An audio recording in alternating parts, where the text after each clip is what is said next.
سورہ جمعہ میں اللہ تبارک و تعالیٰ نے ارشاد فرمایا هو الذي بعث في الأميين رسولا من أنفسهم يتلو عليهم آياته ويزكيهم ويعلمهم الكتاب والحكمة وإن كانوا من قبل لفي ضلال مبين وآخرين منهم لما يلحقوا بهم.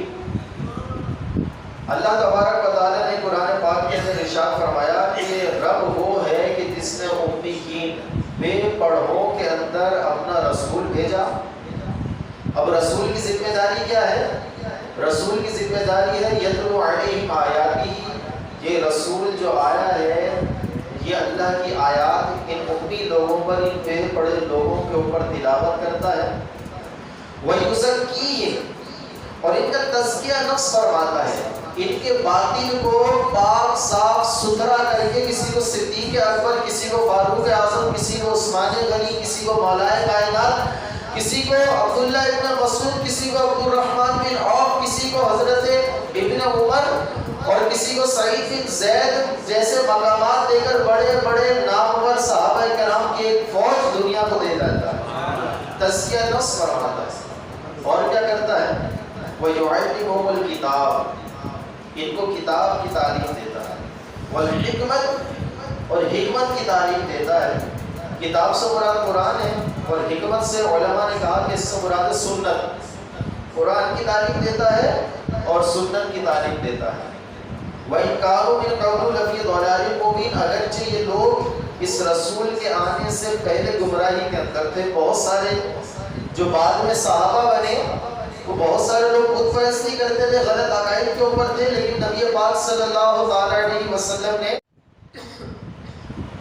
ان کو جب اسلام کی دعوت دی اور انہوں نے حضور کے اوپر ایمان لے کر آ گئے تو پھر آسمان علم اور آسمان ہدایت کے ستارے بنا کر ان کو روشن کر دیا.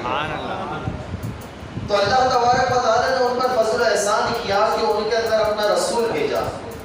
اچھا، کچھ لوگ تو وہ ہیں کہ جو حضور کے دور میں موجود تھے، حضور ان کے درمیان تشریف لے کر آئے تو ان کو ہدایت کا چراغ بنا دیا، علم کے آسمان کا ستارہ بنا دیا.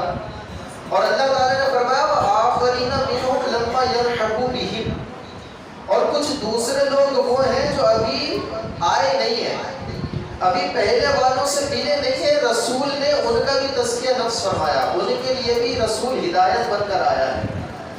اب دیکھیں جو حضور کے دور میں موجود تھے، جو مسلمان ہو گئے تھے، جو حضور پر ایمان لے کر آئے، حضور کی زیارت کی وہ تو صحابیت کے شرف کے ساتھ ان کو حصہ مل گیا. لیکن کچھ اللہ تعالیٰ فرما رہے کچھ وہ لوگ ہیں جو ابھی آئے نہیں ہیں. بخاری کی روایت بھی ہے، مسلم کے اندر کی روایت ہے، صحابہ کرام بیٹھے ہوئے ہیں اور یہ سورہ جمعہ کی جو آیت کریمہ ہے نا وَآخَرِينَ مِنْهُمْ لَمَّا يَلْحَقُوا بِهِمْ، اور کچھ لوگ وہ ہیں جو ابھی تک آئے نہیں ہیں.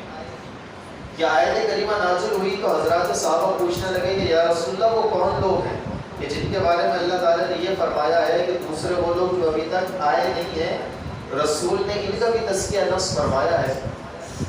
تو اس مجلس کے اندر حضور کے صحابی سیدنا سلمان فارسی رضی اللہ تعالیٰ عنہ بھی بیٹھے ہوئے تھے. حضور نے حضرت سلمان فارسی کی طرف اشارہ کر کے فرمایا کہ اس شخص کی قوم کے کچھ لوگ ایسے ہوں گے کہ اگر دین، ایک روایت کے اندر آیا ایمان اور ایک روایت کے اندر آیا علم، دین یا ایمان یا علم سریا ستارے کی بلندی پر بھی ہو تو اس کی قوم کے کچھ لوگ سریا ستارے کی بلندی سے بھی علم کو لے کر آ جائیں گے.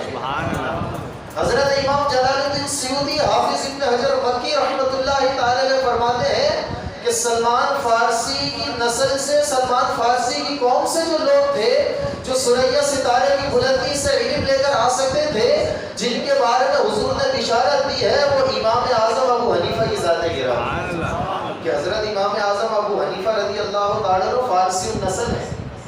جو حضرت سلمان فارسی کی قوم فارسی تھے تو یہی فارسی حضرت امام اعظم رحمۃ اللہ تعالی علیہ بھی ہیں کہ جو مقام و مرتبہ اہل فارس کے اندر حضرت امام اعظم ابو حنیفہ کو ملا ہے وہ کسی اور کو نہیں ملا.